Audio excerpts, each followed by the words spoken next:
Good morning everyone. তো আবারও চলে এলাম তোমাদের সামনে আমার হেলদি ব্রেকফাস্ট নিয়ে। এই যে দেখছো, এটা হচ্ছে, এখানে আছে ওটস আর একটা কলা আমি পিস পিস করে কেটে নিয়েছি, আর দিচ্ছি দই, টক দই এটা। আর এর মধ্যে দিলাম তোমার 3 চামচ টক দই। আর এই টক দই কিন্তু আমরা বাড়িতেই পাতিয়েছি, আমরা বাজার থেকে কিনে আনিনি। তো টক দইয়ের পরিমাণটা খুবই কম দিলাম, যেহেতু এখন ঠান্ডা।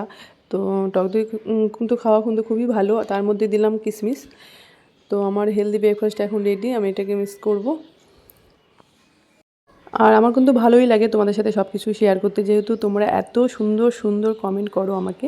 তো তার জন্য অনেক অনেক থ্যাংক ইউ তোমাদেরকে, আমাকে এতটা সাপোর্ট করার জন্য, আমার পাশে থাকার জন্য। তো নিউ ফেসবুক বন্ধুদের জানাই অনেক অনেক থ্যাংক ইউ আমার তরফ থেকে।